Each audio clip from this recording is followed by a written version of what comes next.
Hey guys, welcome back to the Cycle Jockey YouTube channel.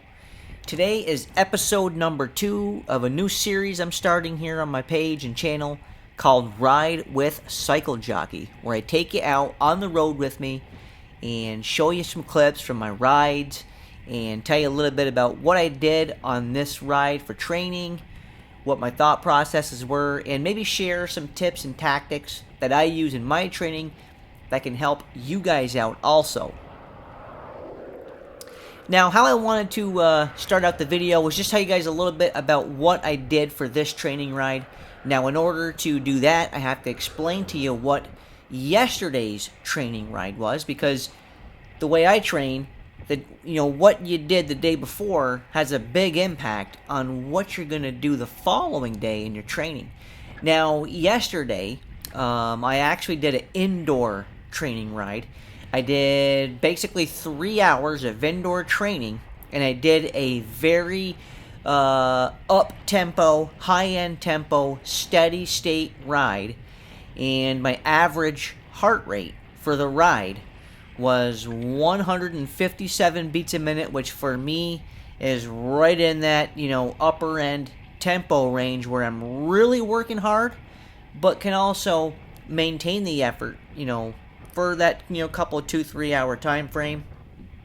So yesterday was a hard ride, and from scale of 1 to 10, I would have called yesterday's ride probably a good solid 8 on the 10 scale.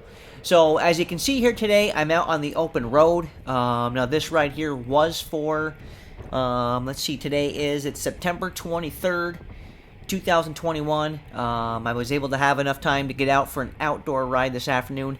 Now, because I rode, pretty hard yesterday, and I woke up, feeling pretty fatigued today. My whoop strap had me at about 30% recovered. So, and I was definitely feeling about that, in terms of recovery. So I knew I needed to do an easier ride today. So today I'm out. I'm just doing a very easy zone 2, or what I call a base endurance ride. Now, I'm actually out. I'm on State Route 11. I left my house in the Malone area. I'm traveling eastbound here on State Route 11. My plan was to head out through Burke, over into Ellenburg, Chateaugay area, and then, cut back over home across State Route 190. But anyways, this is a generally flat route for the most part. It's not, when I say flat, this ride ended up being like 51 miles. I think it was just over 2,000 feet of climbing, or right around that 2,000 feet of climbing mark. So, not a real climby course. I guess you couldn't call that flat. 2,000 feet of elevation gain in 50 miles isn't what I would really call flat, but it's certainly what I would call hilly. It's kind of that intermediate type course. But for me, a good course to do when I want to do an easier ride. And that gets me kind of into what I wanted to talk to you guys a little bit about today. And that is, I want to go over some tips or some tactics that I use in my training when it comes to recovery. And I've got 5 things here, 5 tips that I wanted to share in terms of recovering on the bike, so that you can set yourself up for your following harder workouts in a good position. Okay, guys, now the first thing I wanted to just kind of go over and just kind of share with you is, how I base, my recovery type ride. And for me, I like to use heart rate. I know some guys, like to use power and only power for all rides. Myself personally, I don't use power outside. I do use power inside, but outside I prefer to go off heart rate and an RPE, or what's called rate of perceived exertion. And the reason why I like to do heart rate, especially on these rides where I'm focusing more on recovery, is because from day to day, your power output is going to change. So, like for example, say you have an FTP of 200 watts. That doesn't mean that every day, your FTP is bang on 200 watts. One day it might be 210, one day it might be 185. So, in my opinion, trying to base the intensity of a recovery ride solely off power isn't ideal because, power is a completely, objective metric.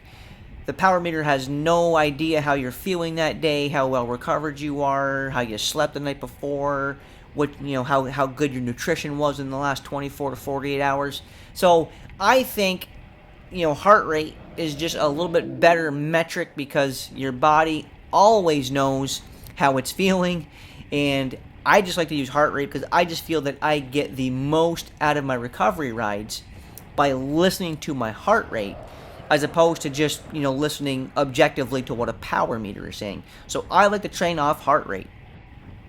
Okay, guys, and the second, tip I wanted to share with you guys is, just kind of, make sure that you're aware that, your recovery, day to day, depends on a lot of different factors. How old you are, what kind of nutrition, like I said earlier, what kind of nutrition you've gotten over the last, 24, 48 hours, how well you slept the night before, if you have kids, if your kids were, if you had to do a lot of work at home, getting the kids on and off the bus or making school lunches, whatever the case may be, your day-to-day, your work environment, there's so many factors that, impact how you feel each day. And I like to just make sure that I take that into consideration every training ride to just kind of help, further guide me in deciding on, how hard or how easy I need this particular easier ride to be. Okay, guys, and the third thing I wanted to just kind of, share with you guys is, or a little tip when it comes to recovery rides is, some guys, have trouble focusing, truly focusing on recovery. They get so caught up into, power numbers or average speed type numbers. So a little trick that you can do when you're going out for your recovery rides is to limit the number of data fields that you have on your bike computer. I typically train, with anywhere from, 6 to 8 data fields, depending on the scenario, whether it's going to be a race or a training ride. But if you're one of those persons that, kind of always kind of finds yourself getting egged on to kind of push the speed a little bit or push the power a little bit, by taking off a lot of those data fields, maybe only have heart rate on there, or maybe only have total elapsed time. By having metrics visible to you during the ride that aren't really going to spur you into wanting to push the pace, that can be a way to make sure that you keep yourself more reserved during your recovery rides, especially if you're one of those persons that can struggle when it comes to reining back the power when you need to on these kind of days.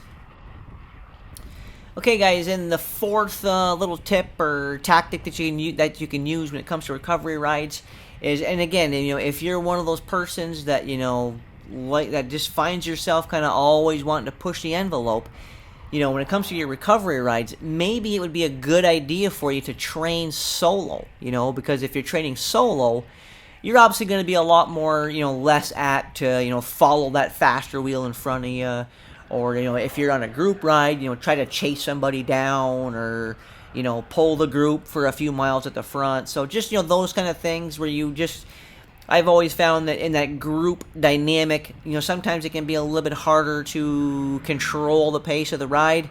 So if you really want to focus on recovery, a lot of times riding solo is a great way to do that because you can just dial into your own pace, dial into your own intensity, and it just gives you a much more control over the ride. Okay, guys, and the last, fifth tip, or it's not really a tip, but just kind of a concept, is when it comes to recovery riding, the general theme of a recovery ride is that you should be reducing volume from your typical rides. So, let's just say that, on your average, harder intensity workout, let's just say that you would typically go out and do, 60 miles or, 80 miles. If that's your typical harder intensity workout day, when it comes to your recovery ride, you're going to want to scale down the volume. And, a good rule of thumb is to either half the distance or go just below that half distance. So on that recovery ride, maybe you're going 25 miles, maybe 30 miles, maybe 40 tops. Now for me, I'm very accustomed at doing century plus rides quite often.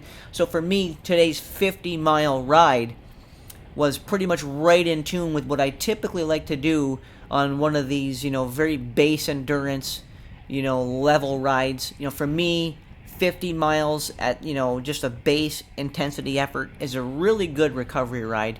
But in general, the theme of your recovery rides should be to reduce volume from what you typically do on a harder training ride. So, alright guys, well I hope you found this video informative. If you did, give me a thumbs up. I hope you guys are liking this new video format. I'm certainly enjoying my time out on the bike, filming these for you guys. My goal is to keep sharing, these rides here on the page and on my YouTube channel. So, alright guys, I'll see you in my next video, and remember, don't ever let anybody stop you from getting in your miles.